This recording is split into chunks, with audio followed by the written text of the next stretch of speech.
धोखा, झूठ, गद्दारी, मौका परस्ती। ये शब्द सुनकर आपके दिमाग में सबसे पहले इस शख्स की तस्वीर बनती होगी। सत्ता को कीचड़ बोलने वाला आज सत्ता का सुख भोग रहा है।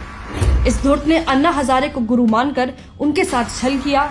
खून पसीने से पार्टी खड़े करने वाले कार्यकर्ताओं को अपनी हिटलरशाही के चलते बाहर निकाल दिया।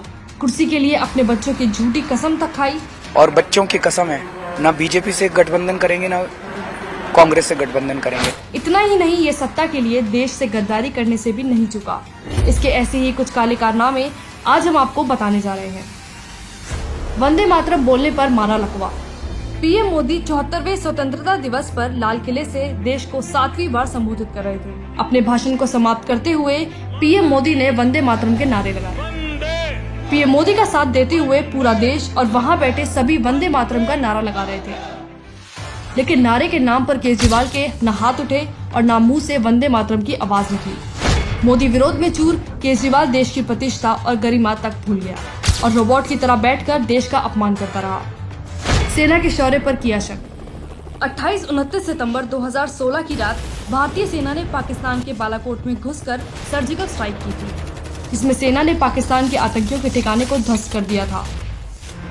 जहां पूरा देश पीएम मोदी के इस कदम और सेना के साहस से खुश था, वहीं सबसे ज्यादा दुख पाकिस्तान और देश के विपक्षियों को हो रहा था, जिसमें से एक महाशय ये भी शामिल थे जो बड़ी बेशर्मी के साथ सर्जिकल स्ट्राइक पर सबूत मांग सेना के शौर्य पर सवाल खड़ा कर रहा था। पाकिस्तान अंतर्राष्ट्रीय पत्रकारों को लेके बॉर्डर पे जा रहे हैं और ये दिखाने की कोशिश कर रहे हैं कि देखो सर्जिकल स्ट्राइक्स तो हुए नहीं। गणतंत्र दिवस पर तिरंगे को नहीं दी सलामी। गणतंत्र दिवस पर ध्वजारोहण करने के बाद सीएम को राष्ट्रीय ध्वज तिरंगा को सलामी देनी होती है, लेकिन सत्ता के नशे में चूर केजरीवाल ने इतिहास में पहली बार तिरंगे को सलामी दिए बिना ही परेड ग्राउंड छोड़ दिया। जब उन्होंने फ्लैग होइस्ट किया, सलामी देनी होती है फ्लैग को, लेकिन वो सलामी देना ही भूल गए। इतना ही नहीं, नफरत की आग में केजरीवाल ने कमांडर से भी सलामी नहीं ली, जिस पर कमांडर ने भी कहा कि केजरीवाल को सलामी के लिए रुकना चाहिए था। रुकना चाहिए था, रुकना चाहिए था। यही नहीं, ये धूर्त केजरीवाल ध्वजारोहण करने के लिए सैंडल में गया था। आपियों ने भी दिया धोखा। केजरीवाल अकेला नहीं है जो देश के साथ गद्दारी करता रहा है। उसकी पार्टी के आपिये भी देश के खिलाफ खड़े होने से पीछे नहीं हटे हैं। जब सीएए के नाम पर दंगाइयों द्वारा लगाई बस में आग को दिल्ली पुलिस बुझा रही थी, तो मनीष सिसोदिया ने पुलिस पर आरोप लगाते हुए ट्वीट किया कि किस तरह पुलिस आग लगा रही है, जबकि इस वीडियो की सच्चाई और मनीष सिसोदिया की बात में जमीन आसमान का फर्क था। जब केजरीवाल को पुलिस का साथ देकर दंगों को रोकने का काम करना था, तब उसके चमचे दंगाइयों के साथ खड़े होने की बात कर रहे थे। इतना तो उनका जानना हक है कि आप किस तरफ खड़े हैं उसमें।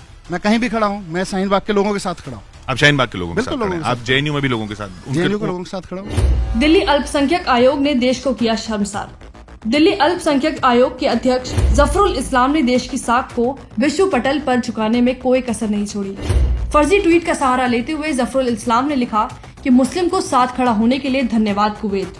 जिस दिन मुसलमानों ने अरब देशों से अपने जुल्म की शिकायत कर दी तो सैलाब आ जाएगा। तहकीकात में पता चला कि ये कुवैत सरकार का नहीं बल्कि फर्जी अकाउंट है।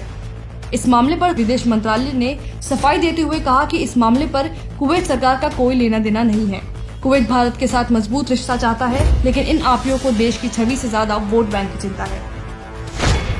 दिल्ली हिंसा का मास्टरमाइंड निकला पूर्व आप पार्षद। दिल्ली हिंसा में 50 से ज्यादा बेकसूर लोगों ने जान गंवाई। दिल्ली हिंसा का मास्टरमाइंड कोई और नहीं, आप पार्टी का पूर्व निगम पार्षद ताहिर हुसैन निकला, जिसने दिल्ली पुलिस के सामने खुद कबूल किया कि दिल्ली हिंसा की प्लानिंग उसने ही की थी। केजरीवाल और उसकी गद्दार कंपनी देश का सिर झुकाने और साख को बदनाम करने के लिए शुरू से तैयार रहे हैं। जिस इंसान को अपने देश से प्यार न हो, राष्ट्रीय गीत से प्यार न हो, सेना के शौर्य पर शक हो, वह इंसान देश का गद्दार नहीं तो क्या है। हमारे द्वारा केजरीवाल और उसकी गद्दार कंपनी के दिखाए सबूत से आप सहमत हैं तो इसे ज्यादा से ज्यादा शेयर करें ताकि केजरीवाल की हकीकत पूरी दुनिया देख पाए।